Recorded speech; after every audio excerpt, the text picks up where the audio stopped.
Good morning, everyone. Today, I want to talk about converting from an S corporation to a C corporation. Now, there are a million reasons why you might want to do this. Get that fantastic current 21% tax rate on the C Corp. Also, potentially, you've been forced to do this. You now have more than 100 shareholders, or your shareholder does not have a U.S. Social Security number, meaning you have to go C Corp. There can be a million reasons for this move. So today I'm going to cover what you have to do to make the move, as well as the kind of the process. You know, what other things, what alternative things do you need to be looking at and considering here?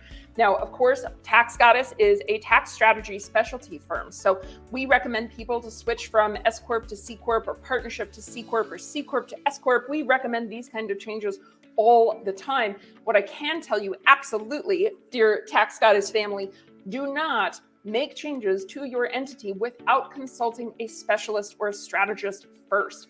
These changes are not to be taken lightly. They are very significant things to your company and to the members of the company, the shareholders or partners of the actual entity itself. So please, please, please do not just blindly follow advice and think, ooh, 21% tax, I want that.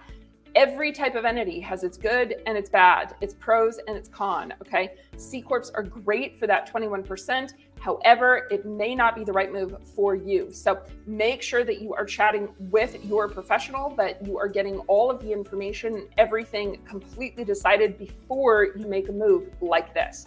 So let's move on to the actual technical details. Now, why would you convert to a C corporation?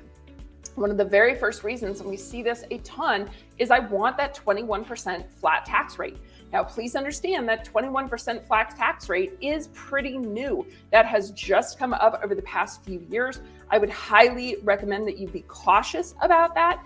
If you fully convert your entity, once you go C Corp, you cannot switch back typically for 5 years.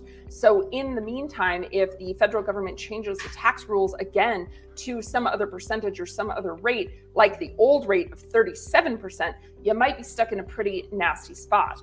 Now, secondly, you may be changing from an S Corp to a C Corp because you are required to do so. So you want to bring in a foreign partner, someone without a U.S. Social Security number, or you might now have more than 100 shareholders, which means you are no longer allowed to be an S corporation.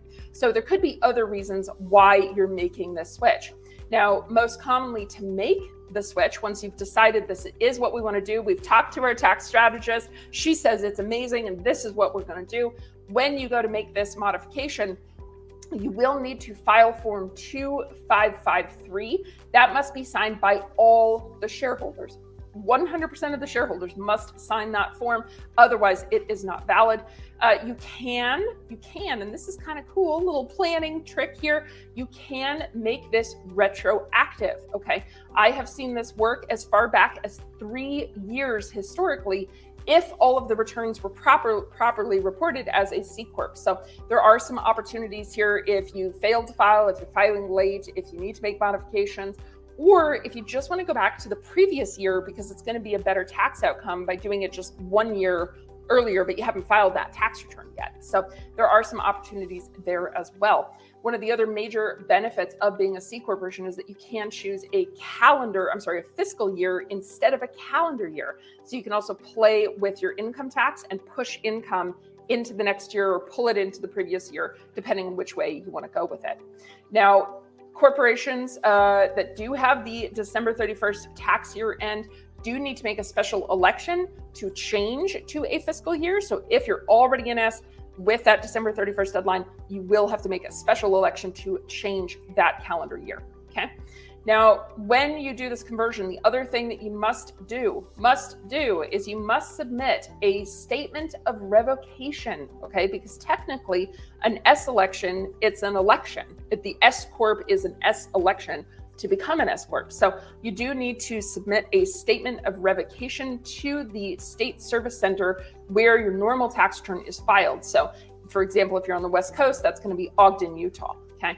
That revocation statement must include section 1362A and must have the names of the shareholders, your addresses, federal tax ID of the corporation, social security number of all of the shareholders, number of shares of stock owned by all of the shareholders, the date and date on which the stock was acquired, the name of the S-Corp, and the effective revocation date. So if you do not do that, revocation, the IRS may deny your Form 2553 election and change.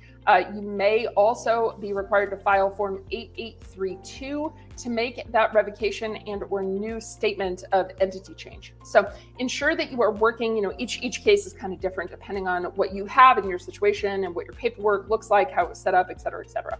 So the main team members that you need to make sure that you're working with on a program like this, of course, your tax strategy team, your CPA team, if that's also us, your tax attorney, okay? So your corporate attorney may need to change operating agreements or amend documentation to create minutes to reflect that you are now a C-Corp instead of an S-Corp, okay?